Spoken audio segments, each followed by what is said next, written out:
Hey, it's Aaliyah with Daley Conversations, and I'm back with part two of interviewing Don, and we have another special guest as well. So we have two special guests today. Woo woo! I'm super excited to talk to our special guests, and so what I'll do is I will have each of them introduce themselves. We'll start with Connor to introduce yourself, tell us who you are and something interesting about yourself and what you do. Hello, my name is Connor Newcomb. I like to write poetry, and I'm a part of a nonprofit called the Autism Initiative, helping spread the word about autism.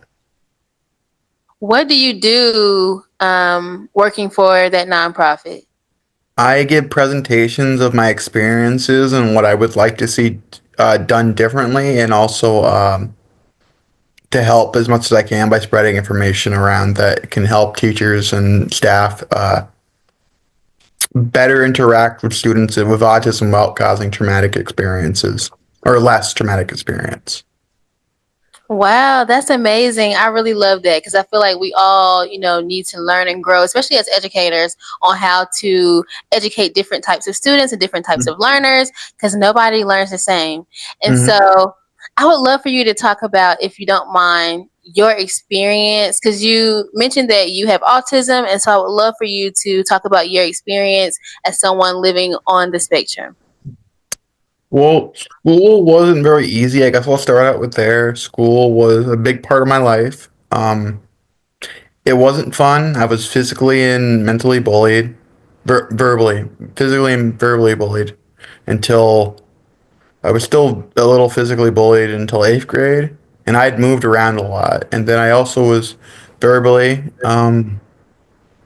just being called the R word and dumb, and a bunch of those words or like somebody like I had a teacher that was just would talk to me with so much sass, but I didn't understand that until another student, which actually bullied me, told me, and I was confused all over, and I just I never knew that because what happened was I was talking to her about where one of the students was, and she asked me where one of the students was, and the night before I had watched Law and Order, and you know how much dark humor and stuff they have in Law and Order. And so I had said probably dead in a ditch because that was what I saw on Law and Order. He was asking where he was. And it was just dark humor, and I said that to my teacher in like sixth grade. It was horrible. I don't have good social judgment sometimes. And that's a part of, and that's your experience. That's a part of being on the spectrum or being someone with autism, right? Yeah, it's a lot of growing. So you don't, Can you talk more about that? Like, what do you mean by you don't really understand social cues? everything kind of doesn't like, if I'm gonna say something crazy than something normal, there isn't like a difference between in my head between what are those things. They're all same. There isn't like I guess I'm filtering some things like very crazy things I'll filter out because I know the difference with that. But some of the small things like I can be a little too handsy sometimes. Like I'll grab shoulder or I'll like tap on a shoulder and stuff like that. And people don't like that sometimes, and so I try not to do that. It can be a lot of just not realizing what you're doing is not appropriate because I don't know. I wasn't ever really taught. I didn't have a peer group, so I lost about social interaction. A lot of that growing. I feel like I'm more mentally and physically prepared. Not mentally, well, more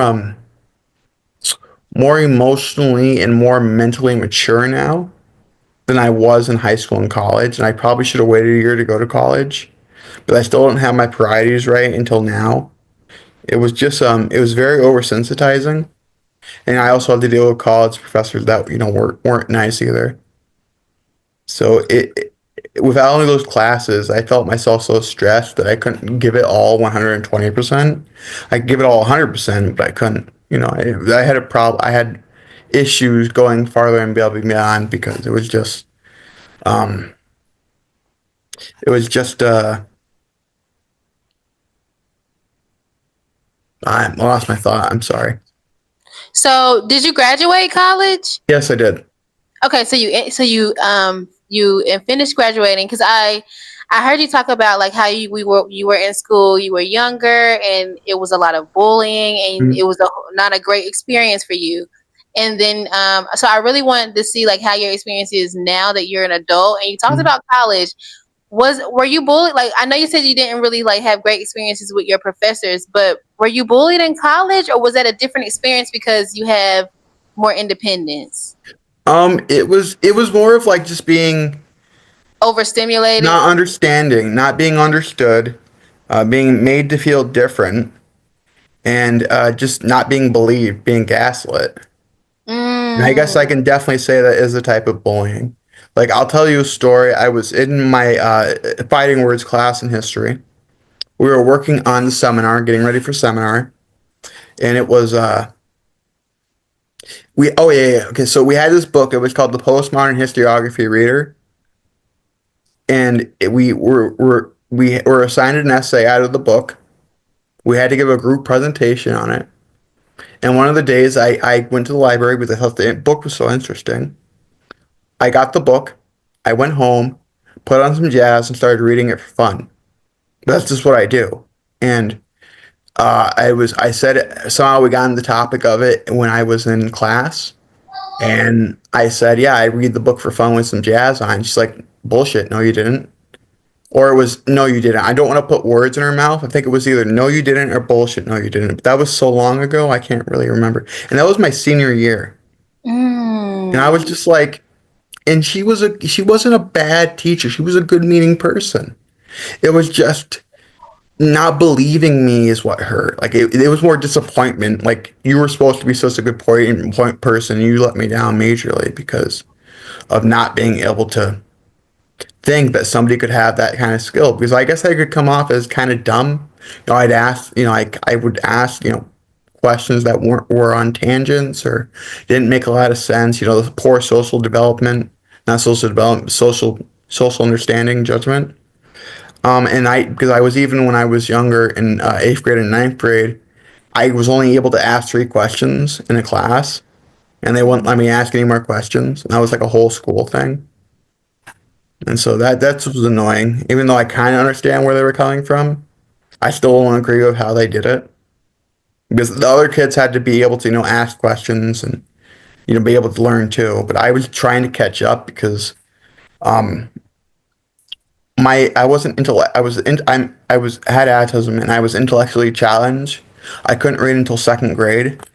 Or yeah, I think it was second grade because my grandmother would sit down with me and we would read Dr. Seuss books. Those are my favorite books growing Yeah, up. yeah. That's I think where I learned to like poetry. Really, I'm glad that you started to even talk about that because I was going to ask you how did you get into poetry and if you could talk about like your journey and Mm. how you came into poetry. So when I was in 10th grade, I had a mental breakdown. And I went to Claxton in Ogdensburg or Syracuse, I can't remember. And I was in a ward with a bunch of other behavioral kids, and I was basically told, keep your head down and you'll be okay. And because they were all behavioral problems and they get in fights, they'd throw stuff. So it literally was, yeah, you got to keep your head down because you might not. One of the kids went berserk, started throwing chairs around, Mm. and they were the heavy ones, like the not recliners, but like the halfway between like a metal chair and a like a, kind of a like more of those like a hotel, those chairs in the lobby, Right. stuff like that, those kind of chairs. Yeah, heavy metal. Yeah, Computer yeah, chair. yeah. And anyway, when I got out of the ward, I was still going through a depressive, bipolar uh, episode, I guess, because they would come on and come off. And when I was first diagnosed, it was schizophrenia they diagnosed me with until they changed to bipolar. And anyway, when I got out of asylum or the ward for being better, I guess. And I can be messy sometimes, and I can have dirty clothes on the floor sometimes until I finally get up and actually clean the whole room. And I was laying on them like it was a pile, and I was laying on them. I was just in like this depressed, suicidal, idealized state, and I was just, all these emotions were going on. And sometimes with being autistic, they don't happen the same way. If that makes any sense. Like they're a different kind of experience.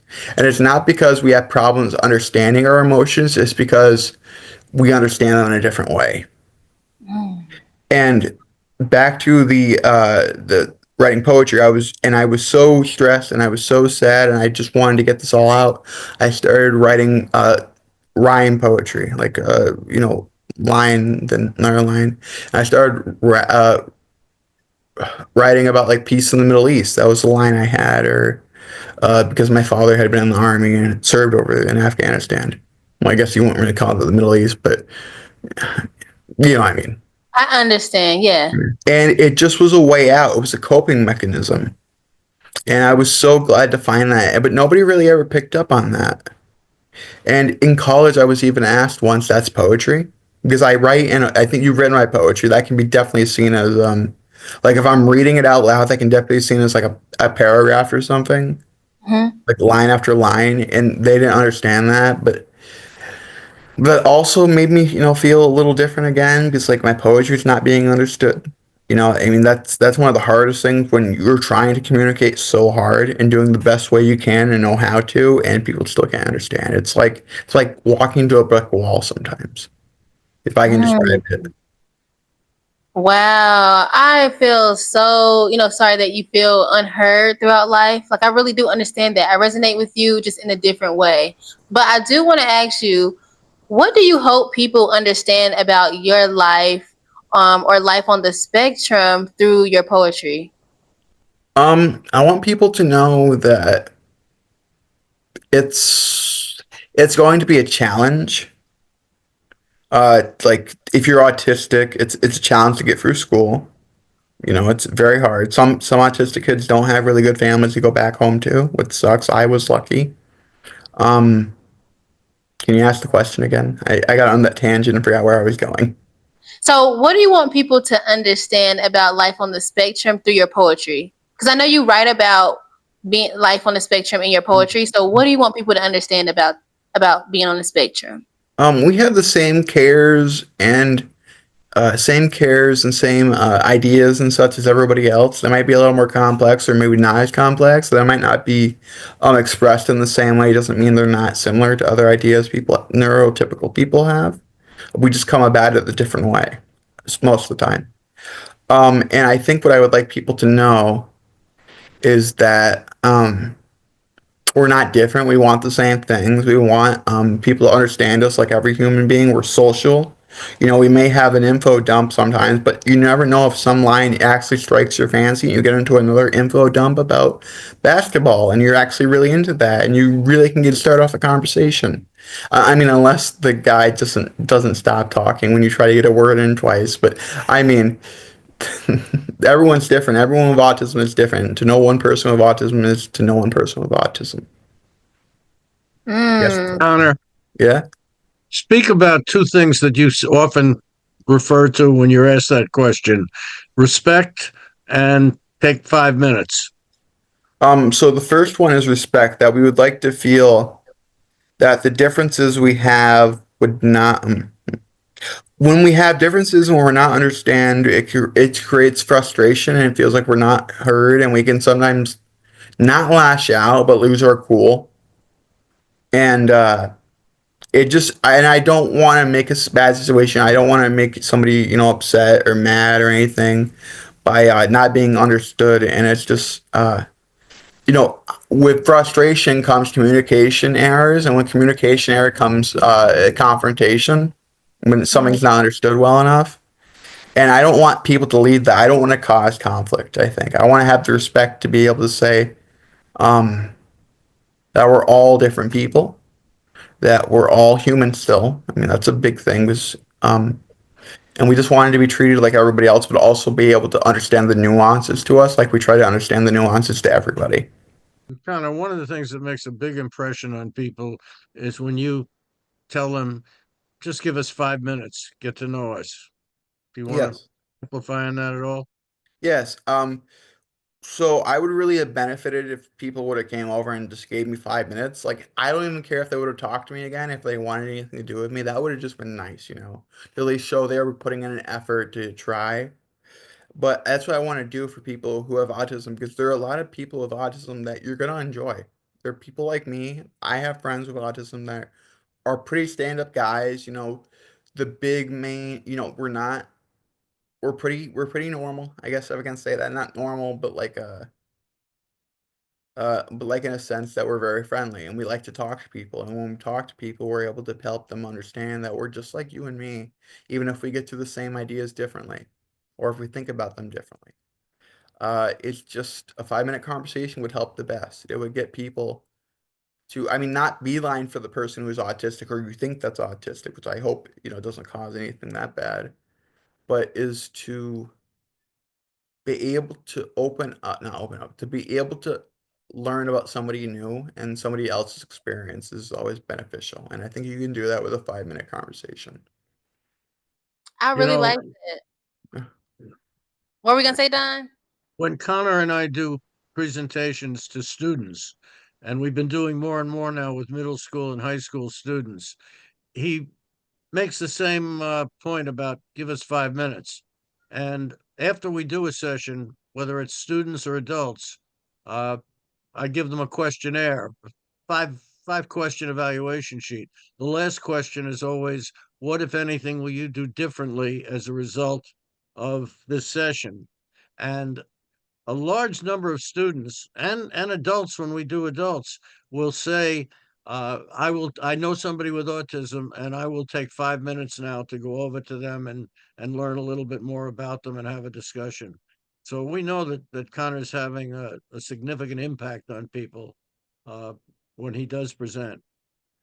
That's so sweet. And I'm so appreciative, Don, that you sent me these books. So one of these books is 101 Poems by Connor. And I would love for you all to tell us a story about how this became and how it feels to be an author and have your poems published. So we were at a conference, a presentation one time, and I was the first time I had spoken. I spoke for like 5 minutes and injected some things. And that was so beneficial to know that I was influencing people. That was one of the best days of my life. And I was going home and I was talking to Don and we were talking about poetry. And I said, I write poetry. Would you like to look at it? Maybe we could publish it. And uh, I went home that night and I sent him maybe 47 poems the next couple days in one day. I kept on going with one poem a day or two sometimes. And I do it day after day because schedule really helps people with autism. I don't have a lot of schedules. I have a few, but the one schedule I was able to do was the writing a poem a day. And it really helped my mood because I'd have panic attacks at night. And so being able to write out my emotions and being able to write out what's going on in my life is always helpful. I have a lot of mental health issues. They go along with autism, and I found my way into my poetry because they can't separate them from my autism. Uh, Now the poetry back to the book, like I said, it has a lot of my mental states in there. I talk about like love. I want to find love someday. Now, when the book was coming out, we were doing the poems, and Don said, if it does, depending on how they are, we'll send them out maybe in leaflets, and if they're better, we'll look at publishing. And he sent them to a couple English teachers, and they said they were pretty good. And so we went on the track of publishing. Now, one of the funny things was when we were working on the cover, we kept on having to make changes. Then we wouldn't see the changes we made, and then it would have to go back to the changes. It was fun. So there were some technical problems with the publisher, but it was a good process, and it was nice to learn that I was actually good at writing my feelings out. Being affirmed about that, being able to learn that I am valued and I am appreciated for my work, not just who I am, not just for myself. And I get this wrong sometimes. I will make connections more about who a person is and what they have studied. And so I find that I like to actually, I like to, I don't know where I was going with that. I think I was done. Yeah, just to supplement a little of that, everything Connor said was accurate. Uh, when he said to me, "Would the institute help me publish?" Uh, my reaction was, or at least I said to myself, "Well, at the very least, we can staple some of his poems together and reinforce them by distributing them." And then the next day, he sent me 47 poems, and they were good. And I shared them with some English teachers I know, and they validated that these were really quality. But I said to Connor, well, all of these poems were about his observations on life, on love, on his grandmother, on making a casserole, on cats, his favorite animal. And I said to him, Connor, the poems are excellent, but if your book is to be unique, you would need to write as someone with autism, writing about your feelings and experiences. And he said to me, how many poems do you need? I said, well, 101 is a nice round number. He said, all right, then you'll need 54 more poems. He said, I'll send you one a day. And as Connor said, he needs routine. Most people with autism thrive on routine, but can have a real problem if the routine is broken. So when he said to me, I'll send you one a day, I knew I could rely on that. And uh, when we were up to about 95 poems, he sent me an email and he said, can I, even when we have enough poems for the book, can I still send you poems that I write? And that's when I realized that Connor was recognizing that writing poetry was good therapy for him. And I think he's learned that when he's got the kind of down moments that we all have, uh, but are probably more common to people with autism, uh, instead of stewing over it, you write a poem. Uh, Another thing that I think is noteworthy is, why was Connor 16 before anybody recognized his talent, or before he recognized that he had a talent for it and it could be helpful? And the reason, which ties right in with uh, autism training and the teach program, is instead of well, one of the ways that people with autism can be helped is if people focus on their strengths and interests. And actually, that's true of all of us. And particularly if you have a behavioral problem, even if it has nothing to do with autism, one way to deal with it is to find out what the person having the behavioral problems uh, is interested in, what their strengths are. Well, obviously, Connor went through 16 years, teachers, uh, adults, other adults, people that he would run into, was so focused on what he refers to as his social idiosyncrasies and the behavioral problems. It just didn't apparently occur to anybody that he probably has everyone has strengths and interests. Why not look for those? And maybe that's a way of addressing his behavioral problems. So I think the real, you can look at it one of two ways. It's fortunate that for whatever reason and circumstances, at the age of 16, he started to write poems. But it's unfortunate that it had to be when he was 16 and not when he was 5 or 6 or 7. Mm. Exactly. And honestly and truly, that's why I'm just going to throw this little plug in, but that's why I advocate and encourage parents to homeschool. I know it's not, easy for everyone or a reality for everyone, but something that I've learned on this journey, especially working with children on the spectrum, is that children on the spectrum thrive from, like you said, focusing on their strengths, and in an individualized learning environment where they can kind of go at their own pace, and it's very hands on. And so that's why, I really, really, really enjoy talking about homeschooling, helping parents, and encourage parents to homeschool. But Don, I'm glad that you talked about the teach program, because again, you sent me two books. Okay, you sent me this book about your brother's life story and the teach program and all the things that he did, and then you also sent me the Jackie Robinson book that you wrote when you interviewed Jackie Robinson. And I'm so excited. I actually started reading this book. But love for you to talk about your life as a writer. Like, how did you get into writing? And and I know we talked about it on the first podcast, but if you don't mind just going and talking more about your second, is this your second book, right? Your second book about your brother and the teach program and what you Well, I've learned. Yeah. writing this I've book? actually written or co-written 8 books. Oh, eight Uh, books. I wrote a book about the last 9 months of my mother's life when she had Alzheimer's, and she moved in with us. And I wrote that mainly as a tribute to our 3 children and my wife, who were just so wonderful with her. The kids were, I think, 9 and 14 at the time. The 2 girls and our son was living in Flagstaff, but he would fly in regularly. But the girls would come home from school. They'd immediately sit down with Grandma. How are you, Grandma? How is your day going? And so I tried to make that an uplifting book about a sad topic. The other books I wrote were all about education, and interestingly, they're about my career until 5 or 6 years ago when I got into autism was training teachers to base their lessons on what's called constructivist theory of how people learn, which basically suggests that we only learn when we are actively engaged with information, when lessons are authentic to the students, so it motivates them. And I could describe it best with the words you use to describe why you like homeschooling. Now, you're right that it's difficult in today's schools to necessarily get the kind of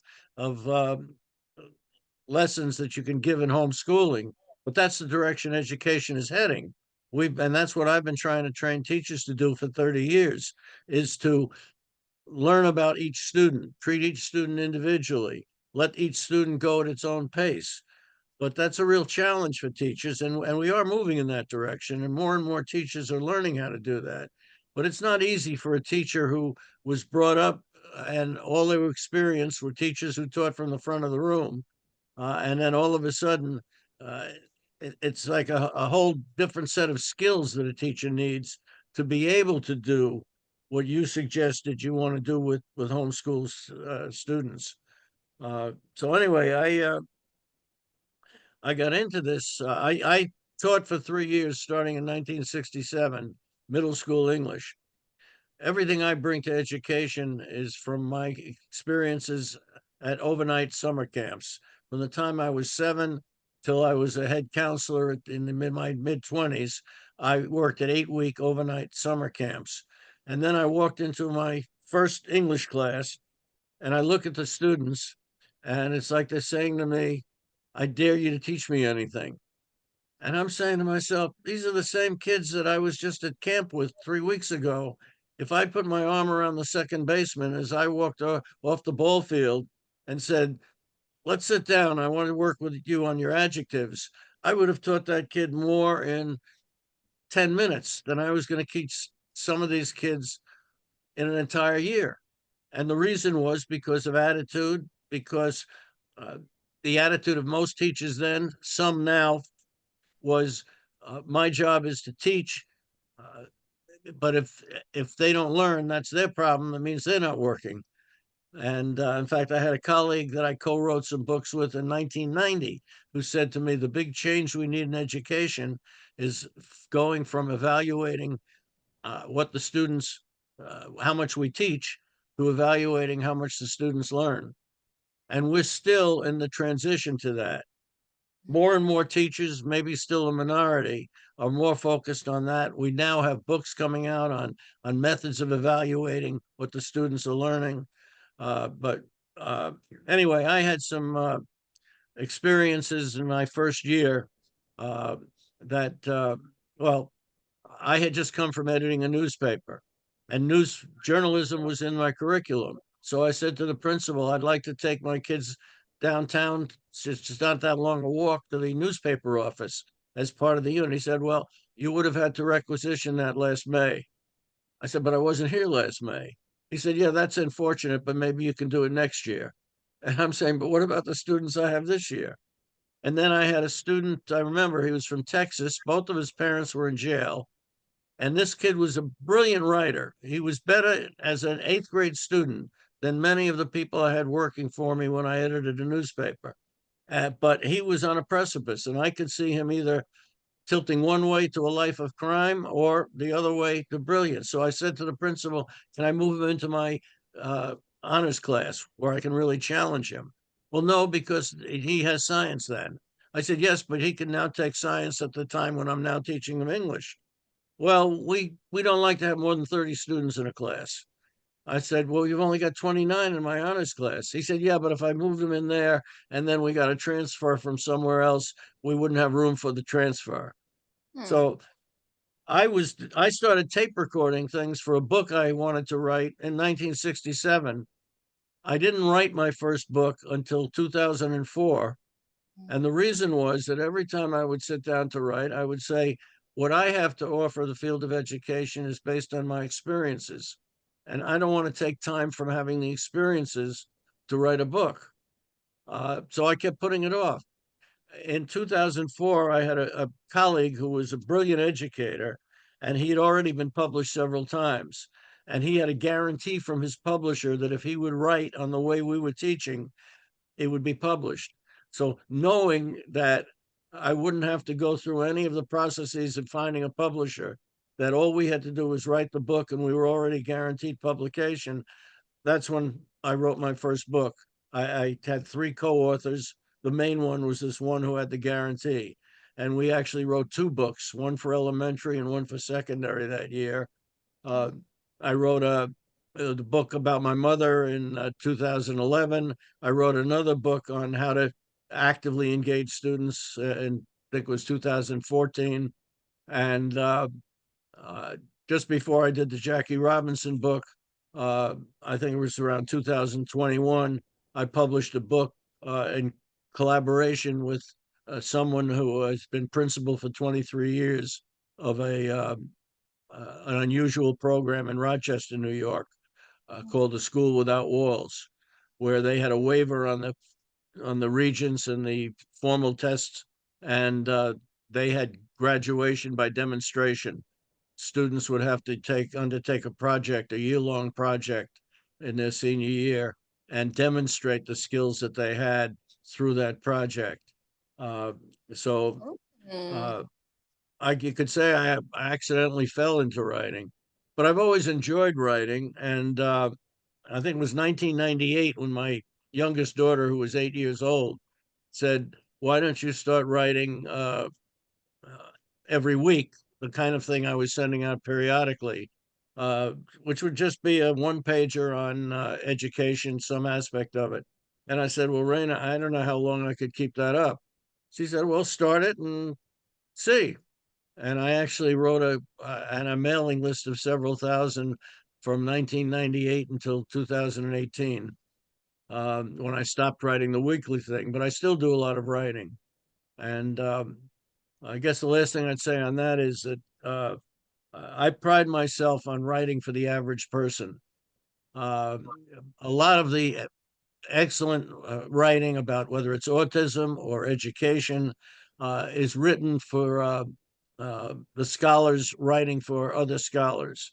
Well, I'm not an intellectual. I'm not a scholar. I'm not a researcher. I have always been fortunate to have collaborators who are researchers, so I know that what I'm doing is research based. But anyway, the best way I can explain my type of writing is uh, I have a college roommate, or was just after college, and he took a job with digital equipment. This was in the 1960s, which at that time was the second leading computer maker in the world. And I said to him, "Kenny, how are you going to be the public relations director for a computer company?" I said, "You're the only one I know who knows less about technology than I do." And he said, "Don, that's my strength." He said, "The problem these scientists have is they write for each other. The average person can't understand it." He said, "So if I can understand it, get them to talk the way I can understand it, then I can send it out to the public and I'm doing my job." And I think basically that's what I do. I try and take things that can be complex and put them in words that the average person can understand. What inspired you to write the Jackie Robinson book, and what did you learn, like about Jackie Robinson or about history through writing this book? I interviewed him in 1962 when I was working for Boston University Radio Sports Department, and he was going to attend uh, a dinner in his honor because it had just been announced that he was to be elected to the Hall of Fame. Jackie Robinson always been my childhood idol, and I think I knew more about him than he knew about himself. In fact, he complimented me on that on the tape. But so we went to the hotel where the dinner was going to be held, and I saw him check in. I waited 5 minutes. I called his room. His PR man answered the phone, and I said, "I'm Don Mesabov with Boston University Radio. I'd like to interview Jackie Robinson." Uh, he said, "Wait a minute." He came back. He said, "Come on up." It was as simple as that. And I did a 40-minute interview with him. And Wow. so I've had that interview since 1962. Uh, Sometime in the 80s or 90s, NPR at World Series time ran excerpts from that interview. But that was about the only use that I got out of it, except for the initial publication.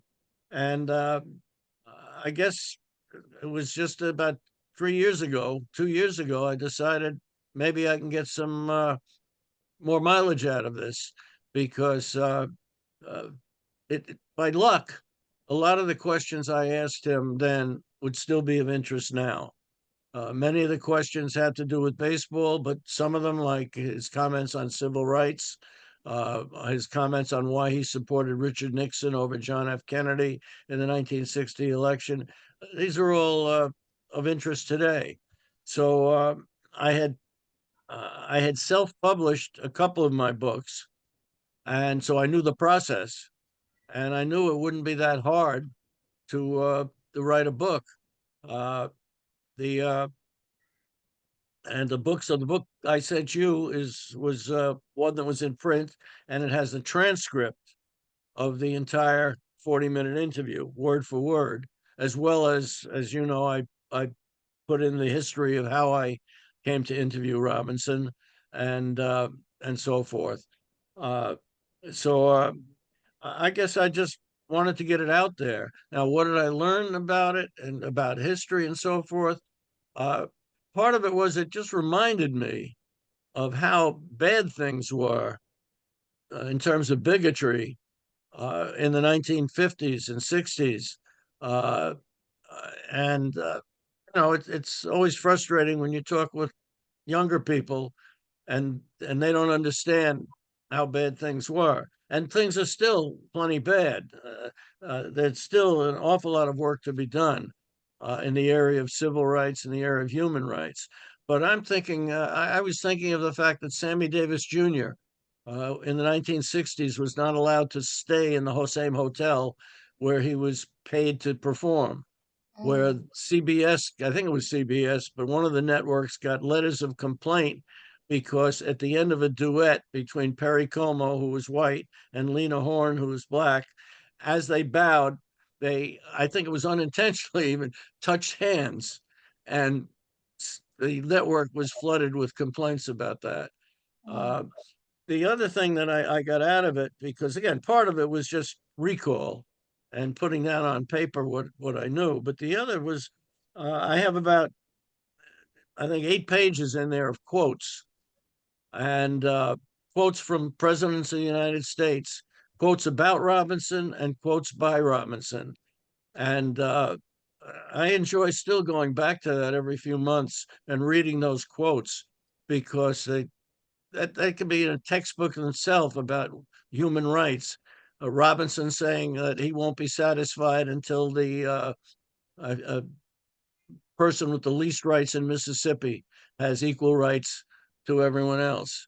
Uh, a couple of quotes that really stay with me was now most people, if they have even a tangential knowledge of baseball, recognize the name Willie Mays as Mm. being many consider to be perhaps the best all-around baseball player who ever lived. Mm. And Robinson said of Mays, uh, people love to go to the ballpark to watch his skills. They just didn't want him to move into a house next door. And Willie Mays said of Robinson, I think of Jackie Robinson every time I look at my pocketbook. Uh, so quotes like that, and the quote that I try and live by from Robinson, that's the most impactful on me, is you can, in effect, you can judge a person by the impact they have on others. Mm. And I think that's true. Mhm. In Mhm. fact, one of the things that impresses me with Connor is that I know that he's now been to probably 20 different presentations we've done. Every time we have one, I he comes with me, and I know he does this because he wants to help people uh, with autism have a better life than he's had. To have people understand autism so they don't put people with autism through the stress that he's had. And and just before the pandemic, I had a poverty trauma initiative where I worked with over a few 3-year period, worked with 40 different schools, uh, meeting monthly with committees to help them educate the rest of their staff on poverty, trauma, what they needed to know. And Mm. I would always start that with a question and answer session with somebody who was raised in poverty. And that always set the tone for the day, because it's different when you hear from somebody who's experienced it, whether it's Mhm. kind of talking about autism, whether it was somebody raised in poverty. For example, one thing that sticks with me was uh, I asked someone from poverty who talked about being beaten regularly by her husband. I said, well, why didn't you call one of the agencies? She said, because I'm afraid somebody's going to come in. The only thing I have going for me is my 4 daughters, and they're going to Mhm. come in and see that there's no man in the house because I did finally kick him out. We don't have running water. We have to use an outhouse. I'm afraid they're going to take my kids away. Well, that's something in my privileged life that never occurred to me. But now it's made a lasting impression that, yes, people are going to be afraid to take advantage of uh, options that are out there for them for Mhm. reasons like that. But anyway, I did a session in Rochester, New York, and I asked them to provide me someone who would be willing to do a question and answer at the start. And they provided me someone who was a security guard in a school and had been raised in poverty. And as he talked candidly about what his experiences were, uh, I I finally said, "Tell me, you're here today. You're not being paid. You're laying yourself bare. Why do you do this?" And he said, "I have two choices.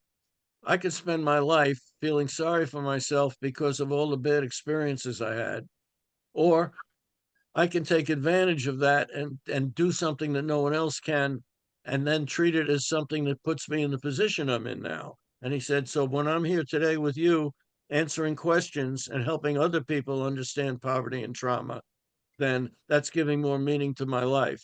And I've never asked you, Connor, specifically about this, but I can tell that that's part of your reasoning. Uh, is you don't feel sorry for yourself. In fact, as you read a lot of Connor's poems, you'll see that, sad as many of them are, most of them end on a hopeful note, an optimistic note.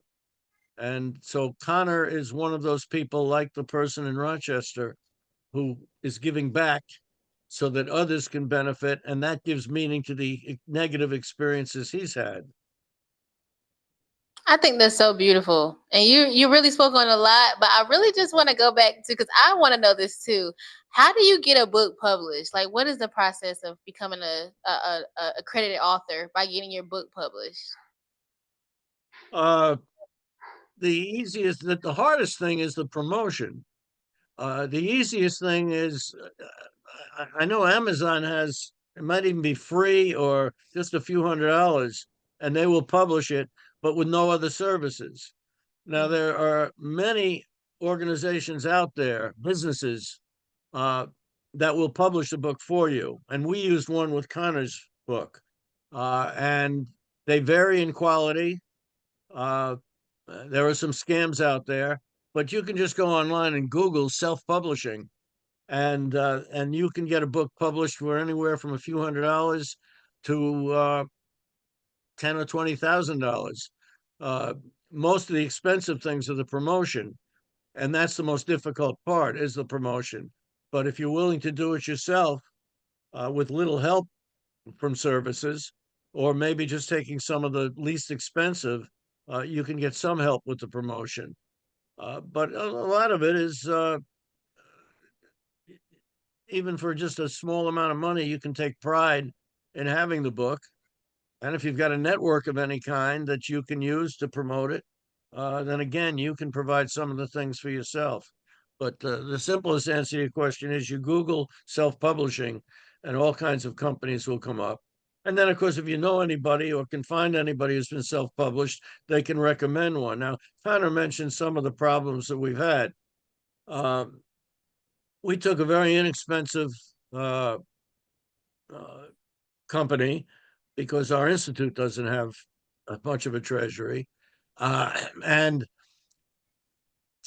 we seem to go through the same cycle. I mean, they promised editing and they promised all kinds of things, but most of it was useless. And the first time I would send them something, it would come back and it didn't even resemble what I'd asked them to do. Mm. Uh, but there was one person who was the head of it.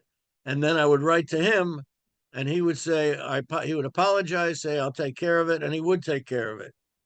Then I would send them maybe the pictures and the same thing would happen. They'd really mess it up because the challenge we had with Connor's book was we wanted to have all of his poems on the right hand pages and we had an illustrations or other information on the left hand page opposite it. So I did find four other people with autism who were talented artistically. And among them, they did, I think, 16 of the illustrations to match 16 of his poems. And then on Mm. other pages, we'd have, as you know, information about autism. So we actually were able to uh, publish Connor's poems and illustrations from four other people with autism. But we kept, on at least, without exaggeration, at least six times, they would mess something very simple up. So what it said to me was they don't have much of a staff. They probably don't pay that much money to the staff they have. So maybe they get a lot of turnover. And even now, I'm waiting for a return call because we're still not getting the royalties we should be getting.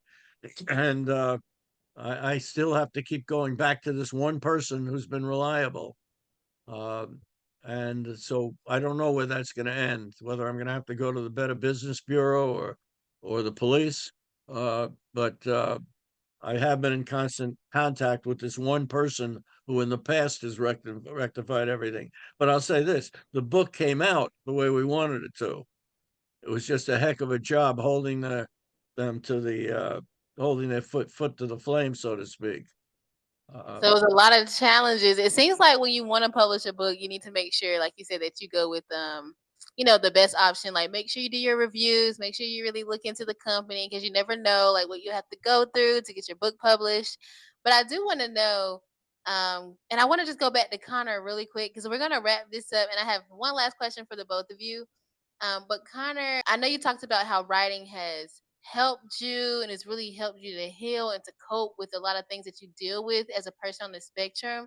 And so I want to know, like, what advice, like, if you could go back and give your younger self, as if you as a kid, advice that you think that would have helped you now that you're older, living life on the spectrum, what would that be?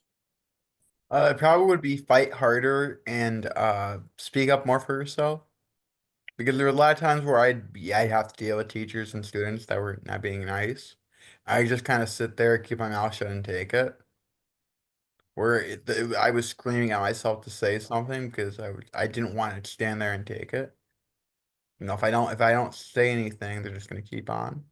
But I didn't. I just kept on taking it, and it's led to a lot of anger, built up anger over the years because I didn't do anything. I just took it, and I wanted to fight back, I guess, in a sense, and I couldn't. So not because I wasn't possible. I didn't have the mental skills, I guess, yet. Not the mental skills, but I didn't. I was too emotionally flustered. It wasn't very easy to come up with anything at the time.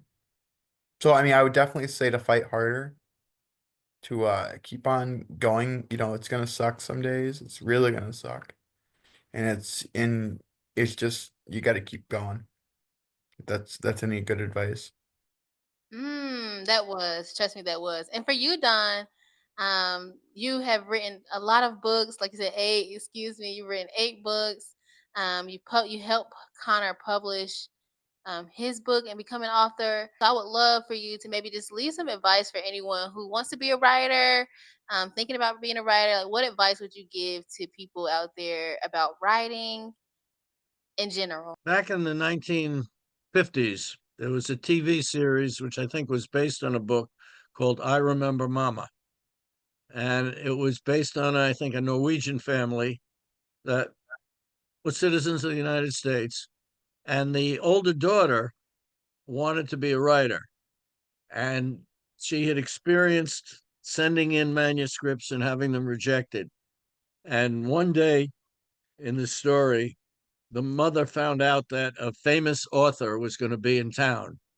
So she went to the hotel where the author was staying and somehow got 5 minutes with her. And she asked the author what advice she had. She showed her, the author agreed to read some of her daughter's manuscripts. And the advice that the author gave her was tell your daughter to write about what she knows. As Mm. simple as that. And that would be my advice. Write about what you know. I started out, the first writing I did when I was in college was short stories. And they all got, the ones I sent in got rejected. And as I read some which I've kept now, I'm glad I didn't send them in because they would have been rejected. But I wasn't writing about what I knew. Mm. When I My writing has been about education, and then Jackie Robinson, and I followed that advice myself, and that's what I would suggest to someone else: write about what you know. As you watched Connor during this interview and listen to him, uh, you see a mature, well-adjusted young man, and he is mature and he is well-adjusted, and very intelligent. But it can also be too easy to say, well, all right, he had some bad experiences when he was in school. We all have bad experiences. So what's the problem? And people should know that he's got understandably got anxieties and stresses that are with him uh, that are very difficult to overcome.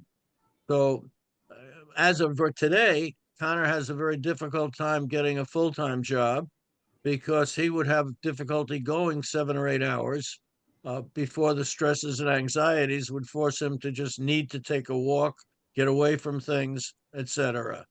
So there are really only two kinds of jobs uh, that Connor can, or two ways he's going to get gainful employment. One is if he can find the kind of job that he can do from the home or do at his own pace, such as being a writer and making it as a poet. There are a lot of other ways too, or if he can continue to improve in overcoming his stresses and anxieties. But people should know that the trauma that people with autism experience can be with them a lifetime. And one of the things my brother would say to people is if you teach someone with autism something, teach it, make it right, because it's going to be very hard for them to uh, unlearn it or relearn it. And and that's true of most people with autism. But what that says to me is the first time you interact with someone with autism, you are going to establish a relationship of trust or distrust that's going to be very hard to change. And that's why what we're doing, I think, is so important because in this case, first impressions are critical.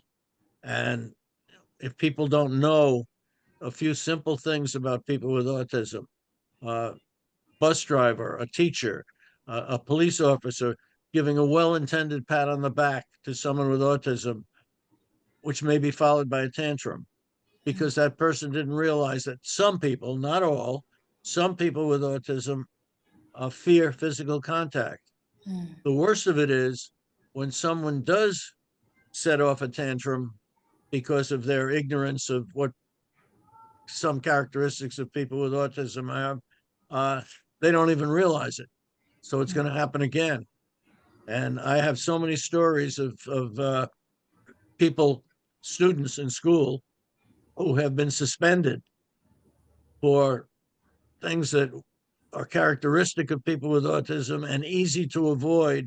It's just that people don't understand. Connor, Conrad, if you don't mind, just speaking about like your experience and how it is trying to get a job or just navigating life as an adult. Because there mhm. are a lot of things like that you spoke on that we didn't get to speak on, like how you said you want to find love and being in a relationship, and maybe just like what Don has been talking about. Yeah. One of the hardest things about, having the trauma and such is having PTSD and flashbacks from it. Like I'll scream sometimes when I'm walking, when I'm very relaxed or if I'm awake enough but like tired in the sense, I'll have flashbacks and it's just the trauma from that, but also the what Don was saying about crap, I forgot. Stresses and anxieties Oh, staying stress with and you. anxiety. Uh, a lot of them would definitely be being in a group of people, being surrounded. I wouldn't probably wouldn't do good in the city. I've been to New York City a couple times though. I liked it. Or once I liked it. It's just some of the stresses would be loud noises, unexpected noises, difficult customers because I don't like conflict. I played football for a while, but I didn't like it after a while because I don't like conflict. And I I found some of the stressors was actually going all out and trying to make friends by playing sports and doing clubs. I found it a lot more tiring to, do sports and have to deal with the people that, would talk about people behind their backs, even after they had just been buddy with them. And just kind of the wolves in sheep clothing, which I didn't like all the kids there. But I was also kind of standoffish, but sometimes I wasn't, and it was a lot of things where it was like, did I screw up is it my fault or like if I would really drive myself crazy thinking about that. And I would like to see music really helps. So music to cope with so classical music, jazz. I like Beethoven a lot, and I'm Beethoven, Mozart. I talk about one poet in my poetry, not poet, uh composer. His name is Satie. Uh, and he has done gymnopédie in their a classical French they're classic it's classical it's a symbolist French piece during like the late 1800s. And basically one of the things he's quoted as saying is play like a tooth fairy play like a nightingale gale with a toothache. Mm. And it just doesn't make any sense. And and that's what was funny about it. Because he would give these like commands when they're playing when they're making the piece and they would have those crazy things in there and they'd be like what, and it was just really cool to see. I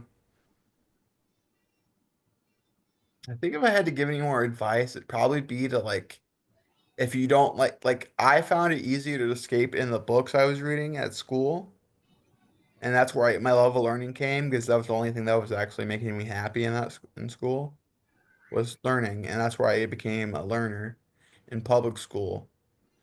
So I've had a respect that public school can foster a love of learning, even if everything else sucks there. And I've always enjoyed that. I find that some of the stresses and such were from, you know, being in a confined area in like the classes and such, dealing with kids, because I don't understand them. Just because I just thought that it was very intriguing, and that's the reason why I wanted to come back on here to just talk about like how you're still, like even though it may seem like Connor Don was saying, it may seem like you're doing well and you may have overcome certain things that there are still things that even in our childhood that we still struggle with as an adult.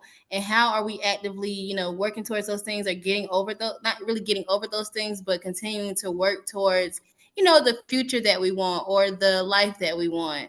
So what would be your dream job? Like if you could get a job and it was something that you could do and keep for a lifetime, if it was, what would that look like for you? Like what kind of job do you feel like you need or deserve?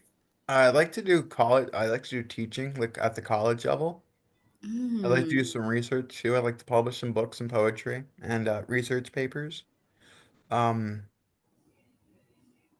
I'd love to be president, but that's never gonna happen. Funny story was I was at Lincoln's house in Springfield, and this tour guy was asking questions about the Suns, and I got the question right, and he's like, "Well, if you ever become president, I'll vote for you." And that kind of inspired me for years to want to try to get into politics, which I actually tried to. And when I was 17, I ran for local office, was one of the youngest political candidates, and that was pretty cool for me. What? Yeah, in the country. What? Hold Yeah, on. Hold on. So where you live, you ran for office. yeah. How did that go for you? I came in third. I only got like 16% of the vote. Wow. Did you Yeah, like campaign and yeah, I did. that is so cool. We had to go from house to house with petitions. You did? Yeah, and this one guy was like, "Well, you don't. How you gonna get experience? You don't pay taxes." And I'm just like, dude. I think running. I mean, it's like there's knowing about like government, and there's knowing about like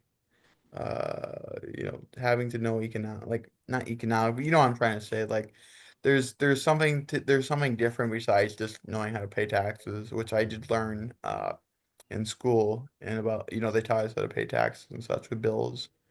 And it was just it's just like the judgment people have for things. It's always surprising. If that makes any sense. Hmm. And is there anything you'd like me to cover again that I might have forgot to cover? So when you were running for office, you received a lot of judgment. Was it because you were young, or was it because Yeah, you? I was young and inexperienced. Okay, And that's that why, is really cool. yeah, I really enjoyed it. My grandmother helped me a lot. We would hold strategy meetings in the hometown diner and up here, which is like a small little diner. You got the little red velvet chairs and the little coffee stand kind of thing. You know what I mean? So, Um, what has truly helped you besides writing? Because it seems like maybe your family was a pillar in your yeah, journey. Like, yeah. what else has helped you to Um, just keep moving forward past all of the just the mental institutions, the bullying, all of these things? How did you like? What else is helping you to keep moving forward? um, I meditate. Uh, I studied Buddhism for a while. I'm an atheist, but I found that a lot of different religions have different truths to them, like Christianity, Hinduism, Buddhism, and I'd have moments from meditating, from doing yoga, from being in a church, that I would feel certain emotions that were never before, and that was either because of natural emotions or some higher, like something to the religions, if that makes any sense. And Mm-hmm. I found it really helpful. I found it really as a boost of creativity and peace, and just the trying to you know uh, live, I guess, and trying to learn about differences, even religious differences. I guess I could say I'm always trying to find the differences and trying to understand because sorry, I don't think it might be low. Um, uh, I'm always trying to I want to help people if that makes any sense. Wow. Oh, wow. This was a really great interview, you all. I really enjoy hearing the perspective of someone who has lived life on the spectrum, all that you've been through, all that you have accomplished, and all that you're doing now to help other people thrive who are on the spectrum. And you, Don, as well, with your company, your nonprofit, helping to advocate and to train parents, educators, or whoever else needs to be trained to be able to work with children that are on the spectrum. And so I really appreciate you all for taking the time to talk with me again. This is part two of Daily Conversations with Don featuring Connor. Thank you all. Don't forget to like and subscribe to my channel. Peace.